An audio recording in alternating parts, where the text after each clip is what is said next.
there's a lot of stuff to work on here. We should have a captive audience when we get back to practicing because we haven't started the way we wanted to in the last 2 games, that's for sure. Yes, it absolutely is for sure. 2 games, 2 poor starts. The Oilers had trouble showing up on time last season.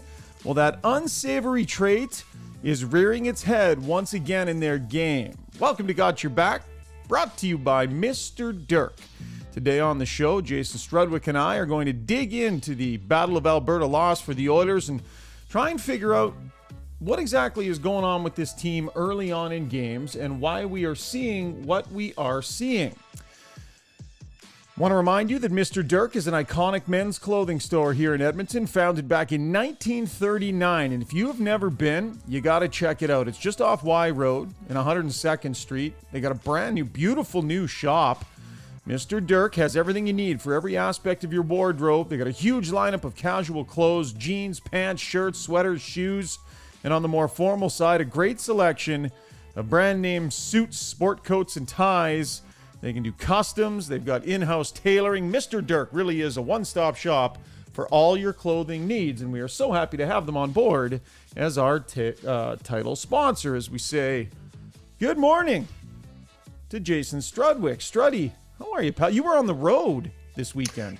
I was up in Yellowknife helping out. I helped the Oilers out with the first shift program. So Yellowknife launched theirs. They had their first day Saturday. So they had myself and Jason Chimera up there to help them. And we did a bunch of different things. But yeah, it was great. Like I'd been there once before, dead of winter. It was a much different experience without snow. Actually, it snowed Saturday night, but it was good. It's a really good community, great people.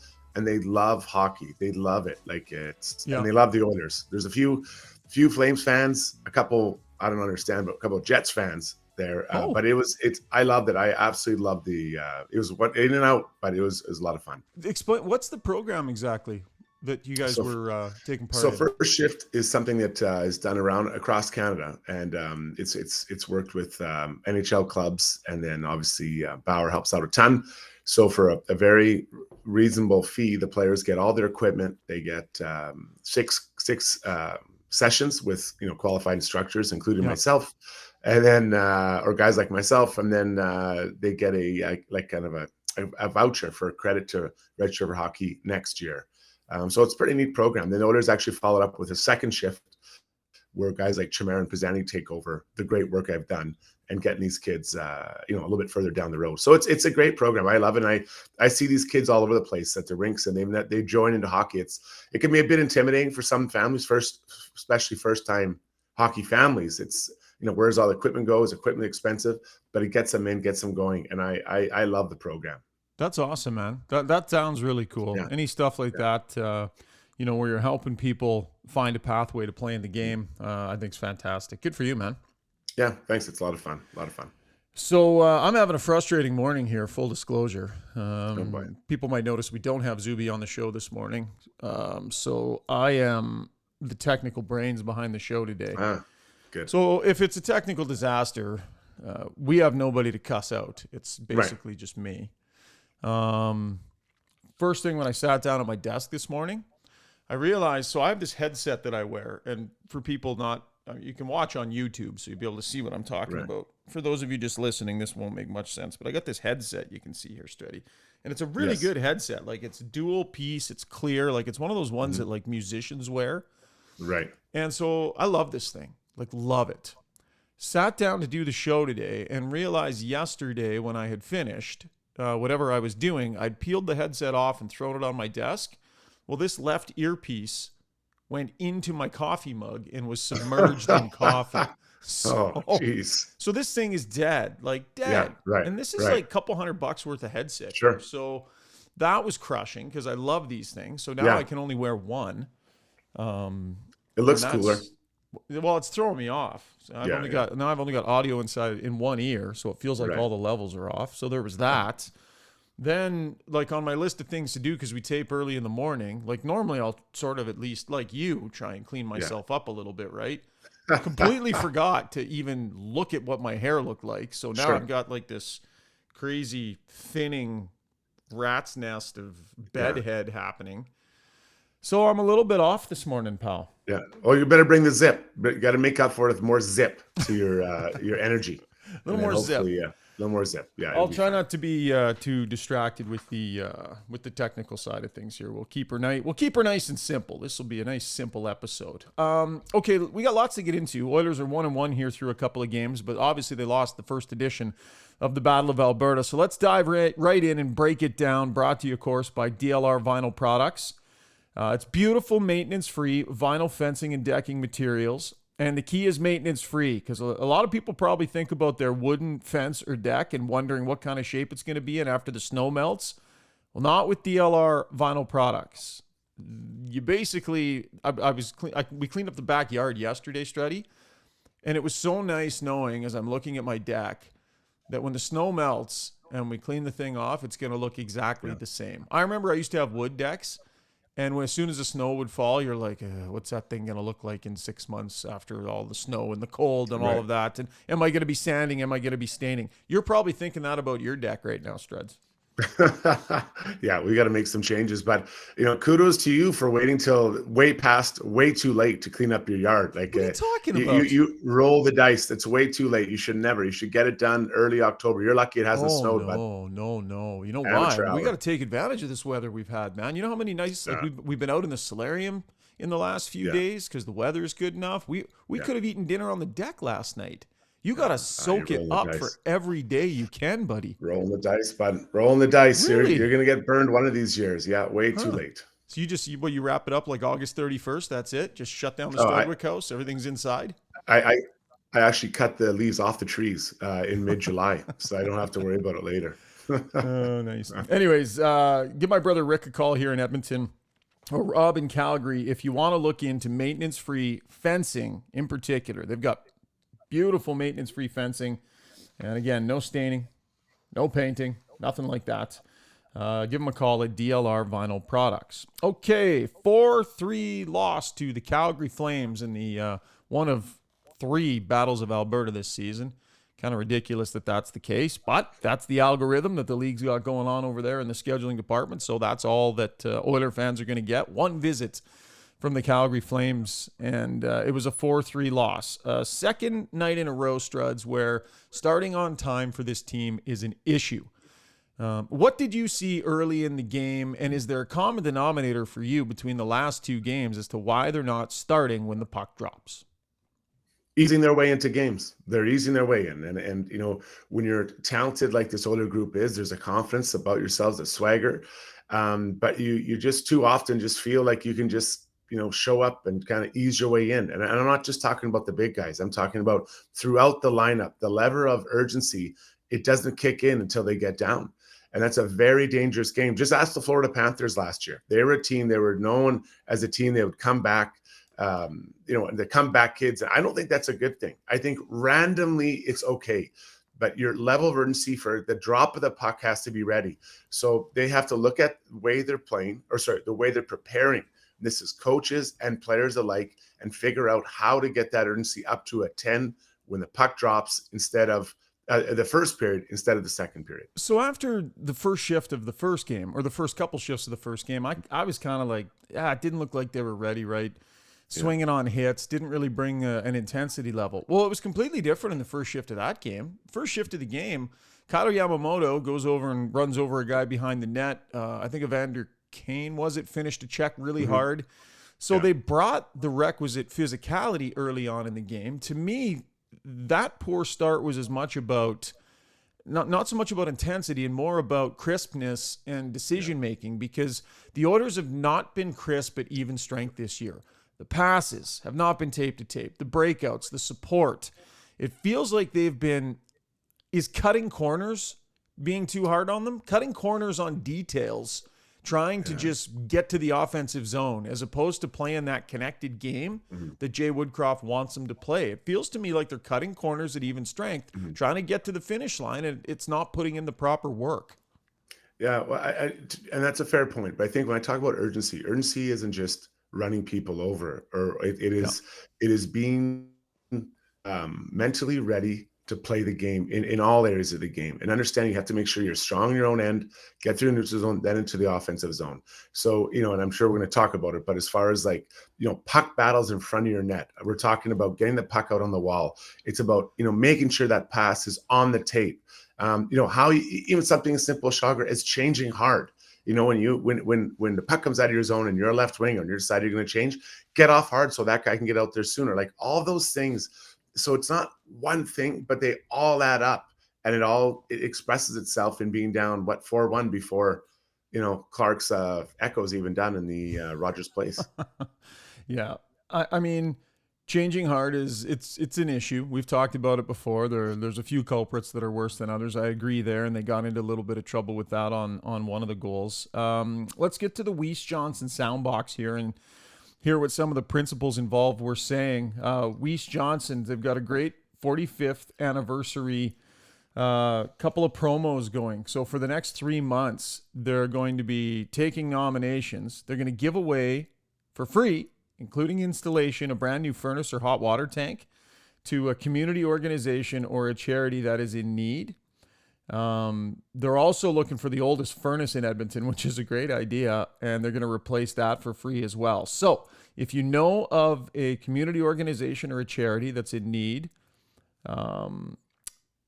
give them the heads up. info@weiss-johnson.com is the email address. That's info@weiss-johnson.com. If you got an old furnace, you want to maybe get it replaced, or a hot water tank, send them a picture. And if you know of a community organization or charity that is in need, that's info@weiss-johnson.com. Never gets old. That's not going to get old. Maybe for the listeners it will. It's not going to for me, though. Okay, let's check in with the Weiss Johnson soundbox here. Here's what Leon Draisaitl had to say about what went wrong early. Individual and system mistakes, just little mistakes that are easy to clean up. But obviously we can't spot a team 3 goals in back-to-back nights. So it's something that we have to address, obviously. Do you feel like they're easy to clean up? Like, is this not that big a deal and a pretty easy solution for the group, Struddy? Well, I think that the nice thing is you can see the solution, right? You can see what they have to do. But it's, and I hate to keep banging against this same word, but, that urgency of understanding that it needs to be done right from the beginning. So, if I take care of my job, let's say I'm a D-man, and I take care of my job in front of the net or in the corner, and I get that puck up, that helps the system, because now I'm doing my job and it gets up to the winger. Now it's the winger's job within the system to make a play with that, whether it's off the wall or to the center. And then, when you hit their blue line with speed and attack. So everyone has to do their job within the system. So, I mean, yeah, we can all see it. And I'm sure that, it's pretty easy to look on the video as a coach and as a player, say, well, this is what we have to do. But it has to go right from the step one. And you have to be ready to play the game at the puck drop. And it's not the same. You cannot spot. Well, he just said it. You can't give teams a 3-goal lead and think you're going to come back. No team is that good. And then the problem is when you get to the playoffs, you get spit out and chewed out, just like Florida Panthers did. Yeah, Stanley Cup champions show up on time.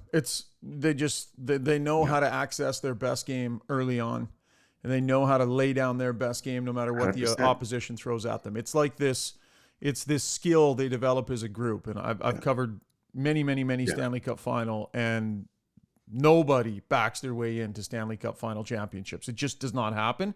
And it is a common theme with this group. We talked about this a tremendous amount last season, and it is rearing its ugly head again. All right, back to the Weiss Johnson. Yeah, go ahead. Just quickly, Chuck, we're talking about maturity. This was something that we talked about in a previous podcast, the maturity required to be a great team. And that's part of the maturity, that when the puck drops, we're ready to go. And so I agree, it is easy to fix, but it's going to be very hard for this group to fix it, I believe. Yeah, no, I think that's fair. Back to the Weiss Johnson soundbox. One of the other major issues that they had in that game, I wouldn't say it's a theme this year, but a little bit in the first game, but certainly in the second game. Here's Jay Woodcroft. Around our net, not near as assertive or hard the way we normally can play. So they did a good job of getting to our net, and we can do a better job of preventing them from getting there. Yeah, definitely can do a better job around the front of the net. And there was a culprit on this night. Ryan Murray was right in the middle of a couple of net front plays in this game that I think needed to be better. He wasn't the only one. Nugent Hopkins and Hyman as well. But what did you see in their net front play, Struds? And what's lacking? Is it stiffness? Is it meanness? Is it attention to detail, or all of the above? I would be so pissed off if I was a D-man and my coach said that. I would lose it. Now, to be fair, that was my job around the net, to be hard and aggressive. But I would literally be so pissed that my coach, he's challenging how hard I'm going to play around my net. And as a D-man, that is your area. I know you want to get up in the play and you want to make plays and we want to skate and defend up ice and all that. But, owning the front of your net, that is something you should take a great deal of pride at. Yeah. Really. So let's go through the guys. Nurse, gotta have it. Cece, you have to have the front of your net. Have to. Bouchard is learning how to do it, but he's got to get there. Kulak, you've got to get there. You've got to have that ability. Murray, you better have it because you're a seventh defenseman playing as a six right now. And then who am I missing there? Barry. Barry, I mean, yeah, you'd like to have it from them. You got to help it out. But I mean, that I would be so pissed if that is the clip that I heard on the radio driving home, that my coach was delivering that message to me. So it is a will. It's not a skill. This isn't something that you have to learn how to do. They know how to do it. And oftentimes what happens is that when you're a step behind or you're not quite committed because you see the puck coming and then you're like, okay, do I take the man of the puck? And then you kind of reach for the puck. Guess what happens? The guy just taps it in. Or if you're just cross-checking someone like crazy and their stick's on the ice, that's what they want. Those forwards want your stick in the air so they can tap the puck in. So you have to engage. And Jay said it. If there's a battle out of the corner, you engage and tie your guy up towards the front of the net. So it makes it harder for him to get there. So you have body position and then ultimately stick lifting as you get to the front of the net. But, oh, man, that would be a major challenge to myself and my D-man partner. No, you're not suggesting that he shouldn't have said it, though. Like you don't think he's made a mistake. Not at all. He's throwing the gauntlet down a little bit here. No, and he didn't say like, "Hey, Jason Strudwick has got to be harder in front of his net." Yeah. It was a group challenge. No, I'm not pissed where I'm like, but let's fire this coach. Like that's not the thing. But it is a major challenge because I think the good D-men in the league take great pride of what they do in front of their own net. Or they should if they have not. Yeah, it's great to make plays, to pass it up and all that stuff, but that's a battle zone. And I think D-men should be wired to enjoy the battle zone, which is in front of the net and in the corners. You have to enjoy that battle zone to be good. And you can look around the top players in the league. Hedman likes it. Doughty, he likes it. Roman Josi takes pride. You have to have that to be a top player. And if you don't have it, my God, that is. I heard that clip. I was like, ooh, mama. Ooh. I would be very grumpy for Tuesday night's game. Well, there was something to it, man. Like there really was. On the 1-0 goal, Bouchard, Nugent Hopkins, net front. I think both guys were just really puck focused. And it's so you tell me, Struddy, you're in front of the net, you're a defenseman, you know the puck is at the point, and you know there's a chance that it's coming through. There's a guy in front who's clearly your guy. Mm-hmm. Are you even watching the puck that's coming in from the point? Or are you focused on your guy, focused on making sure you take his stick, focused on boxing him out, and the puck's going to go where the puck's going to go? Because what happens in this play is the guys are watching the puck gets slightly tipped. They kind of thought they had a chance at it, swiped and missed. Nobody had anybody's stick, and boom, it's in the back of the net. So where is the error there? Is it too puck focused? Yeah. So it depends on your body type. So for a really big guy, you can move guys around and push guys around. So you lift the stick and push the guy out of the way. But you still have to be focused on the puck, though. Not focused, but you have to be aware of where the puck is going and where it's coming. If you're a smaller guy like Nugent Hopkins, he's not moving anybody around. Like that's not his job. So he has to make sure he's watching the puck and time it. So as the puck's coming, he's able to lift the stick so the guy isn't able to tip the puck. And when now the puck is laying there, he can again lift the guy's stick quickly and give someone else a chance, or he can clear it out with his feet or whatever. But what you don't want is to just be standing beside a guy. And you see a lot of times a guy's just standing beside someone else and they're not doing anything. So except screening their goalie, not tying up a stick, and just generally getting in the way. I'd be like, get out of here. I'll just get out of the way. I'll try to figure this out with two guys. So yeah, it is. everyone has to play it differently. So smaller guys like Quinn Hughes doesn't play it the same as a big guy like Darnell Nurse. But you have to have a strategy, because this doesn't just happen once a game. This is over and over, a repeated ability, or it's an ability you have to have, because it's a repeated moment in a game where you have to lift that stick and be timing ready. So I always felt what I wanted to is I wanted to get control of the guy's stick, and I was stronger than most guys, so I get control of their stick, then try to push them out so that I had my guy. And I know that sounds terrible, but I got my guy that everyone else figured out, but it's one less guy that the goalie has to worry about, A, tipping, or B, knocking in a rebound. I got my guy, so that when it shows up on video, you can kind of 100%. sit there comfy in your seat, kind of like, that's my guy. The center didn't have his guy. That's something I can't win your draws. You do your job in front of the net. I'll do mine. No, but in all seriousness, it's a skill. Like, people think it's just random, but it is very. And I work on a lot with young kids, that idea of engaging stick lifting so they can't tip and they can't get the rebound. And it's hard work. It is a skill, but it is also a will and an intent to get it done. So left side of the blue line. I mean, we said it before the season even started.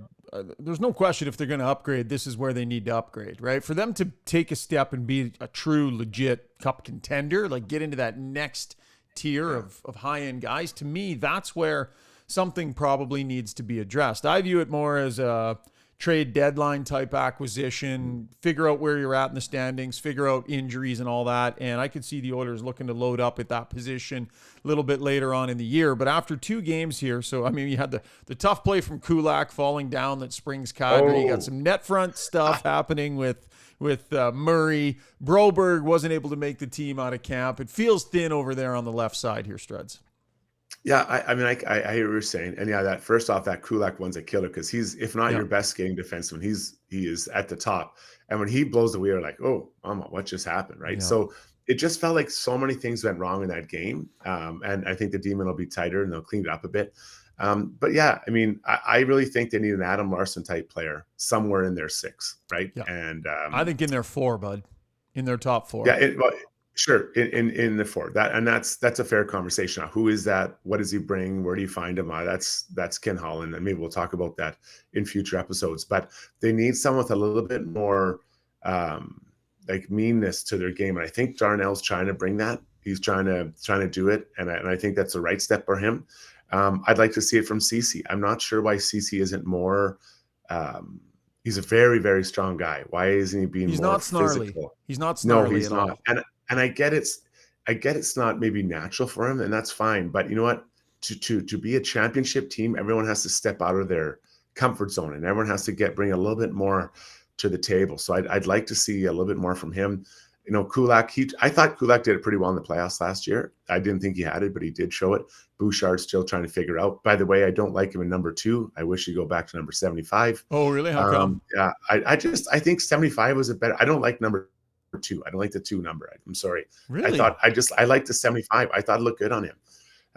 So it's a really long-winded of agreeing with you. Yes. But, you know, after 2 games, I don't think that's the time to now go out and canvas the league and try to find that guy. Like, give these guys a chance to breathe, because it's not just on the D-men. Did they have an off night or an off period? I should say 100% they did. But I suspect they'll be much, much better when they hit the ice Tuesday, and a much more, going back to that clip. Like, if I was Darnell Nurse, I'd play that clip to everyone, send it in the group text, say, here, guys, listen to what our coach said about us. Back to the Weiss Johnson soundbox one more time here. I asked Jay Woodcroft after the game how far away they are from a 5-on-5 game that he's comfortable with. We're not near where we're capable of. I think that's, I'm not going to put a percentage on it or anything like that, but certainly there's areas that we got to get better at, and we got to get better at it quickly. Yep. 5-on-5, this team has not been near where they need to be. Think about it. They're trailing in that game in the third period. 9 even strength shot attempts in the third period. Chances were 13-7 Calgary in the third period. And a lot of that was even strength where they're trying to work their way back in. They got to find some 5-on-5 jam strategy. That's supposed to be where their top few lines can get that old tilt-a-whirl going in the offensive zone and have some of those sustained pressure shifts like we saw in the playoffs. Well, they talked about wanting to be better defensively and better 5-on-5. And what are they giving up now? Is it 7 goals? 7 goals and what was the Yeah, I first, think so. first Yeah. game? 7 goals in 2 games. So that's that's not a winning recipe. And I know it's early, and I get that, but you'd like to see some lower scoring games from this group. So Jay he's very detailed in the way he approaches the game. He'll be very detailed in identifying the areas that guys have to improve on. And the good thing is that a lot of it is not skill related. This isn't you have to be a Connor McDavid to figure this out. This is everyone can do it, but it's got to be a mindset. And unfortunately, Shogger, it's not going to change overnight. This isn't something that you just, we're just going to do it this way now and we'll be better. It is something that's going to take time. And if they want to be serious contenders this year, they've got to sort it out and have got to get that maturity to their game where it looks the same every single night, because their power play does. And quite honestly, their penalty kill does a pretty good job too. But the rest, they got to figure it out. Are you walking me out here? No, we're going to go to break here. I'm trying to add production value. Nice little music bit as we go to break. One last thought, though, because we've been beating him up pretty good. But how good was Stuart Skinner? Holy smokes. Yeah. Loved it. In a weird way, it was probably great that Stu got in there and was able to shut it, because I think he didn't get scored on, right? No, he was really good, man. Like on those penalty kills. Yeah, look comfortable. And I should say, I don't feel like this should be put on Jack Campbell. I don't think Jack should be wearing this game. Players said that as well afterwards, but I would expect Skinner to get the start against the Buffalo Sabres. That was the breakdown brought to you by DLR Vinyl Products. Plenty more to come here on Got Your Back. Struds and I are going to dive into the Buffalo Sabres. Interesting team, interesting roster with some really good young players. I'm really looking forward to that game, so we will break that down coming up. Lots more to come here on Got Your Back, presented by Miller. Checking in with Sterling Dirk inside the beautiful Mr. Dirk shop. People ask me all the time, who is the Mr. Dirk, Sterling? I know it's not you. Who's the original? So my grandfather was a tailor, and he came over to Canada in 1940s, opened his freestanding shop in 1965. So Mr. Dirk's an ode to my grandfather. He was a tailor, and we keep that ethos of like quality service and community embedded in our store every day. So if you come in, you walk in, you're gonna get a friendly face, a smile, and we're gonna get you suited up, head to toe, get you some jeans, shoes, whatever you need. We got you covered. 1939 is on the emblem, and it means something. Truly local. MrDirk.com is where you can see all of their merchandise, or visit them in store right off White Avenue and 102nd Street. Hey, Struddy, question for you. Have you ever tried putting in your own fence? I sure have. Between digging the posts, mixing up cement, and digging the holes, it's absolute killer. It's brutal on the back. Well, listen, what if I told you could put in a fence without having to dig a hole or mix any concrete?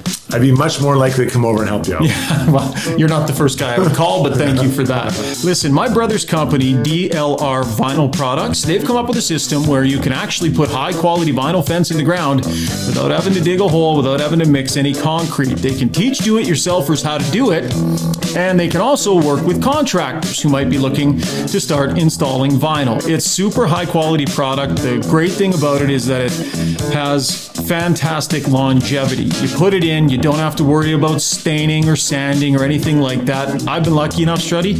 They put in multiple fences in my different yards, and they built me 3 decks. I have totally abused the fact that my family is in the fencing and decking business, but it's great product. Give Rob a call in Calgary or Rick a call here in Edmonton. This is a company my dad started. It's a family business. I'm super proud of it. That's DLR Vinyl Products in Edmonton and Calgary.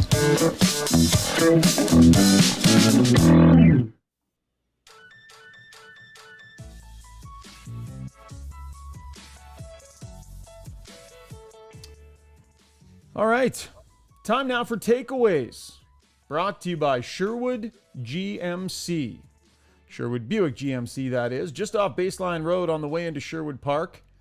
They're that massive dealership with the big, beautiful showroom, the #1 GMC dealership in all of Canada for 5 years running. And it's easy to see why. I bought a vehicle there not too long ago, and I can't tell you enough just how easy they make the process. The other beautiful thing, they actually have trucks in stock. How about that for a concept? If you go there, you actually get to drive the truck that you're potentially going to buy. Or if they don't have that particular one, they can get it within a couple of days. Very seldom is there this 3-week, 2-month nonsense waiting for vehicles. Tell them Got Your Back sent you. Go see Phil and the crew at Sherwood Buick GMC. I'm a truck owner now, Struddy. You have a truck? Yeah, I do have a truck. Yeah. It's been a long time since I had a truck, and I like it. I really do enjoy it. So my brothers have trucks. My dad used to have a truck. All my uncles have trucks. My cousins have trucks. And I was always like the car guy for whatever reason. I was the car guy. But so I just went and got a truck from Sherwood Buick GMC. So I mentioned cleaning up the yard yesterday. So Randy and I are, we're gathering up the garbage in the backyard, and it felt so good to just load it into the back of my truck. I didn't have to borrow a truck. I didn't have to take someone else's. It was my truck, and the garbage all fit in the back of my truck. And then we took it to the dump, and we offloaded it out of the back of my truck to the dump, and we were done. There was no borrowing trucks. There was no, and I parked it, and it's sitting in my driveway right now. I have a truck, finally. I love it. Oh, you're all growing up, buddy. Welcome to adulthood. I know. My brothers I've been borrowing trucks for years from them, and they just roll their eyes when I call. They're like, yes, fine, whatever. Yeah, sure, borrow the truck. Not now.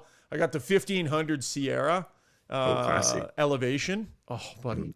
So nice. Thing drives like a sedan. Yeah. So they do smooth. float. Yeah, they're nice. Yeah. Got to get you into something like that. Yeah. We'll get you hooked up with Phil and company. I love it. Okay, let's talk about the Buffalo Sabres, the Oilers' next opponent. Kind of some similarities here between the organizations, just in terms of drafting really, really high, like top of the food chain as far as draft picks go. And so they roll into town with some really high-end draft picks, some really good young players. Not there yet, Struddy. Not ready to start competing legit. But what are your impressions of this group and just the youth they bring to town? So I've got a weird fascination with rebuilds. I don't know why that is. Maybe because I was a part of quite a few when I played. I look at Chicago or Vancouver or even Edmonton here, and I don't know what it is. I love seeing how teams approach it. And I it's been a number of GMs and coaches that have tried to get this team on track with Buffalo. And then when they hired Kevin Adams, I was like, oh man, this guy has zero experience in the GM chair. But I think he's done a really nice job. Now, some pieces he inherited, but he also had to deal with trading Jack Eichel. And I think he's done a really good job. And they have a very, very young team, especially some key areas. But they also have a lot of youth outside of their group that is, playing elsewhere and developing and aging a little bit because they're a bit young. But, you think back to, Casey Middlestat's a guy that's been there for a bit. They got Alex Tuck in the trade for Jack Eichel, a guy who's in his prime. I think he's 26 years old or so. But then, Peyton Krebs, that's another guy who's come in, young player. And then we got to talk about the D-men. Obviously Samuelson signed the lifetime contract after playing just 3 exhibition games, it feels like. But, he's a young defenseman. He's a young defenseman. He's a good D. But the 2 big guys are obviously Dahlin and Owen Power. Now, Owen Power has impressed me every time I've seen him play. I've only seen him play live twice, but on TV I've seen him play. Very impressive young defenseman. Dahlin, the same thing. So they have the makings of something there for this group. Their goalies, they're not even trying to win with their goalies, but they also have, I don't know, is it Yuka, Pika, Lentonen, or whatever, UPL they call them, and then Devin Levi, who are away from the team, right? So they've got and then even forwards, I've even talked about Matt Savoy, a local product here, a guy, Jack Quinn, another guy who's up with the team right now. So they've got a ton of young talent coming. The problem is they're all young, right? And they don't really know the game yet. They don't understand the NHL game. But Kevin Adams has done a really good job of bringing these guys up, bringing them in and drafting them. Now he's got to get them Granato's got to get them from prospects to young players that can really contribute in the NHL. So very fun team to watch. And I think they're well on track to becoming not just the Buffalo Sabres, but a team that actually is going to have some fun and some talent in the next few years. For sure. So we watched forwards, top end, number 1 overall picks try and make their way in the National Hockey League here in Edmonton, right? We saw it with Yakupov and Hall and Nugent Hopkins, McDavid and company. In Buffalo, it's defensemen who are trying to make their way as number 1 overall picks. So Rasmus Dahlin, a few years ago broke in. Decent rookie year, struggled a little bit though. Kind of tough for D-men to break in and find a way to make an impact night in, night out. Well, all of a sudden, he's off to a real good start. Strong finish last year, good start this year. He's a real treat to watch. Owen Power is beginning that journey. Played 9 or 10 games last year and is with the team now. Minute-munching, number 1 overall defenseman. But between these two, talk about having a backbone for the next 10 years on this team, assuming they can keep them financially. But 2 number 1 picks sitting on the back end. That's huge. And you know, those 2 guys are going to be the team. Like they have to lead this team. And then hopefully one of those 2 young goalies I talked about come in. But those guys have to be it, because the great thing when you have stud defense, let's assume they both turn into really good defensemen. One of them is always on the ice. You know, we've seen it in the past where you always have one of those big studs on the ice. But, you know, Samuelson's also like, it can't be by themselves. You have to have somebody else, right? And it seems like Samuelson or Matthias Samuelsson, they've identified him as that guy. So that's 3 guys now I have on the back end. Now, those guys, it looks like they're all playing 20 to 25 minutes a night. There's not a lot of ice time the rest of the guys have to eat up, right? So it will take time, and Owen Power is not by no means a finished product. I looked at the stat line the other day. He played 20 minutes with zeros across the board. Yeah. Nothing. He didn't have a shot, not a hit, not a point, not a plus, not a minus, not like it is like he literally was on the ice doing nothing. Now, to be fair, I didn't watch the game, so I'm not criticizing, but Yeah. I'm not sure I've ever seen anyone play north of 20 minutes, Sugar, that got nothing, like not a hit, not a takeaway, not a giveaway. Like, I guess it's good. I don't know that that's good, but I would think that it's pretty rare to see that across. It's the first time I've seen it. Yeah. Maybe the stats guys were napping up in the booth. Jack Quinn, 8th overall pick back in 2020. Some other nice young forwards. Dylan Cousins was a big part of the Team Canada World Junior team. Peyton Krebs, also another young guy, came over in a trade. They're banking a reasonable amount on some young guys playing pretty significant roles within this lineup. The challenge is that they don't know what they don't know, right? And so for Don Granato, Don, he's got to make sure that he's insulating them a bit, because there's going to be some tough nights. And it's not that they're not skilled enough. It's just that they don't know. Imagine if you had a team with 5 or 6 Dylan Holloways. Yeah, you're excited and they're great players, but he doesn't know yet what he doesn't know. And he's got to figure that out over time. And the biggest thing is you don't want them to lose their confidence as they're going through some of those growing pains. So, you have old goalies playing with a lot of young defensemen and a lot of young forwards. That to me is a pretty dangerous recipe. And some nights, you know what? Some nights it might work out. It is, and the other night they played Florida pretty tight. They were scrappy, 4-3. They lost 100%. But some nights it is not going to be good. All those 3 things are going to break down. So Granato's got a lot. He's got a lot of things to work with, and there's a reason to be optimistic in Buffalo. But man, do they have a lot of work to get it done? A lot of work to get there. One guy I'm fascinated with, just because of the sheer size of him. It's so strange to see great big guys whose games are rooted in skill. It's like they're built different, right? So Tage Thompson, 6'7", 219 pounds, signed a 7-year deal at over $7 million. Breakout season last year, 6'7", 38 goals. It's so strange. I sought out highlights of his when he signed just to get more of a sense, and couldn't believe the size of this guy. So for Oiler fans that are going to watch this or go to this game, talk about net front, the Oilers needing to be strong net front. This is a 6'7", 220-pound monster whose game is rooted in skill. He's a unicorn. So his dad is Brent Thompson, played in the NHL. And Brent Thompson gave me one of the worst beatings I ever got in my life. Oh, it was really? In the minors. I was in the minors. I was playing in Kentucky, and I don't remember. I was just grumpy that night. I was just looking for a fight. And I can't remember if it was at the end of the game. I think it was just at the end of a period. And somehow he and I hooked up. And everyone, it was like a lunch yard fight. Everyone just kind of gathered around at the end of the period and let us fight. And he just absolutely gave it to me. Like, I was young. I was only 21. And he fed me lefts and rights. He was hitting me with everything. And I remember, I'm pretty sure it was at the end of the period because I skated off. I was so mad that this guy just beat the wheels off me. So every time I think of Tage, I think of his dad. And I knew him a little bit because we skated together in the summer. And so to see what Brent, he should have been jailed by the way he played and slashed and hit and all that stuff. And then look at his son, who is like the opposite and so skilled. And so I'm really happy. Like, I'm not holding it over the son. I'm not going to put the sins of the father on the son's lap.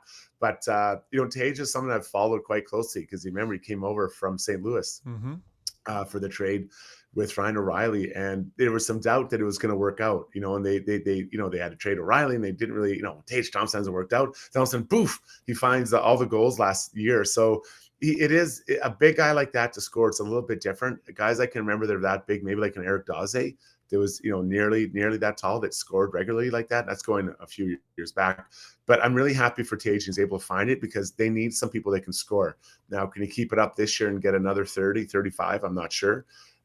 Hopefully, but he's a great guy because you look at, they do have some size. He's a big guy. Alex Tuck is another big guy, and I really like Alex Tuck. Plays fast too. Yeah, Tuck's a fast player. And I think that he's a really important piece of what the Sabres are trying to do because he's, like I said, I think he's 26, 27. He's kind of in his prime, and he needs to show these young guys how the game needs to be played every night. But yeah, Tage Thompson, I can't separate, his dad just wailing away on me. How big was the dad? Tough. Was the dad? He was like 6'2", like big guy. It wasn't roughly the same, but he gave me one of the worst beatdowns, and it was like an old man beating up a young guy, and I just got thrashed, absolutely beat. Oh, the lessons you learn, hey, early in your pro career. Don't mess with the old guys. No. That's awesome. Good stuff. All right, that was Takeaways brought to you by Sherwood Buick GMC, and that's going to wrap up the podcast today. Appreciate it, Struddy. What's on your docket the rest of the day today? Yeah, a couple of sessions with some young kids this morning, and then hopefully walk the dog. Then Gregor and I will get after it. Good big weekend in NFL, CFL. I know he followed baseball. Oh, the yeah. Oilers. I mean, what a night! What a night to be alive. How about those Elks? Found another way to lose one. Oh man, just end the season. I've been on bad teams, so I can say this: you cannot wait for the season to end. You are just living and breathing for it to end, so you can just start over again next year. Yeah, just put everybody out of their misery. Wow. Oh, it's painful. Yeah, another home loss. They got one more chance to try and snap this thing, but over 1,000 days, 1,100 days now. Can you imagine? Yeah, but that's a little unfair. I mean, there's a pandemic, right? So I think we should cut those times out. I don't like when you want to get caught up in the details. Oh, I do. I think it matters. I think it matters. I think it makes a difference. Okay, Struddy, good stuff. Thanks, man. Enjoy the game on Tuesday, and we'll drop another podcast a little bit later on this week. So take care. Have a great rest of your day, my friend.